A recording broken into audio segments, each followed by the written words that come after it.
Ebana mtazamaji wa Biomedia, yako mengi ambayo yameendelea kutikisa ulimwengu wa habari, yako mengi ambayo yameendelea kujiri, na bila kupoteza wakati Biomedia ni sehemu pekee ambayo utakuwa unapata update mbalimbali, lakini pia mwenendo wa yale yote ambayo yanaendelea.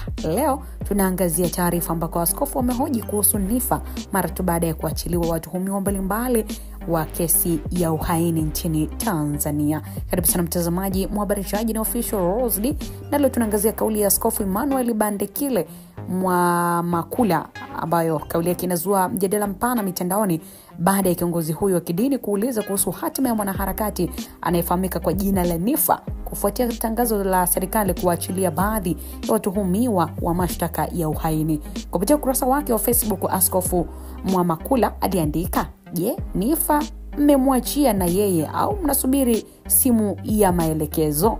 Akirejea hatua ya mkurugenzi wa mashtaka DPP kufuta mashtaka dhidi ya baadhi ya watuhumiwa. Hatua ya kuachilia watuhumiwa hao imeelezwa na baadhi ya wachambuzi kama sehemu ya hatua za kujenga utulivu wa kisiasa na kuunga mkono maridhiano ya kitaifa. Hata hivyo, kauli ya Askofu Mwamakula imeibua maswali miongoni mwa wananchi kuhusu iwapo mchakato huu unahusisha mashauri yote au kama kuna watu ambao bado hawajaguswa licha ya mazingira yao kutajwa na wanaharakati na familia zao kwa muda mrefu. Kwa mujibu wa wachambuzi wa sheria, masuala kama haya hutokea pale ambapo jamii haipati taarifa za uhakika kuhusu hatua za kisheria zinazoendelea, hasa katika masuala yanayohusisha haki za watuhumiwa. Baadhi ya wachangiaji mitandaoni wameunga mkono hoja hiyo ya Askofu Mwamakula, wakisisitiza kuwa kama serikali imeanza kutathmini mashauri ya uhaini, basi ni muhimu kufahamu iwapo mchakato huo unatekelezwa kwa usawa bila upendeleo. Lakini pia wapo ambao wanaamini kuwa viongozi wa dini wana jukumu la kuuliza maswali ya msingi kuhusu ustawi wa jamii, ili mradi tu wanafanya hivyo kwa njia ya kujenga na kulenga haki za watu wote.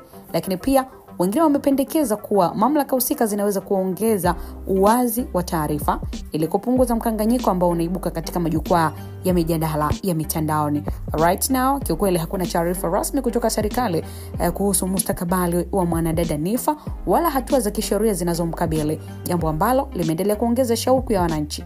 Kutokuwepo kwa taarifa hizo kumezidi kuibua pia mjadala kuhusu kama mchakato uliotumika kuachilia watuhumiwa ulitangazwa majuzi unaweza pia kugusa mashauri mengine yanayofanana. Ujumbe wa Askofu Mwamakula umeongeza nguvu katika mjadala unaoendelea mitandaoni kuhusu wajibikaji wa mamlaka, uhusiano kati ya maamuzi ya kiutawala na taratibu za kisheria, pamoja na umuhimu wa kuheshimu haki za watuhumiwa katika mazingira yenye mivutano ya kisiasa. Wadau mbalimbali sasa wanasubiri ufafanuzi wa mamlaka kuhusu hatua zinazoweza kufuata dhidi ya mfanyabiashara maarufu kabisa nchini Tanzania, mwanadada Niffer, ambaye pia anakabiliwa na kesi ya uhaini. Je, naye ataachiliwa ama mambo yatakuwaje kwa upande wake? Tunaendelea kusubiri. Kama Biomedia tutaendelea kukusogezea taarifa kamili kuhusiana na hili. Endelea kusubscribe, kushare pamoja na kulike.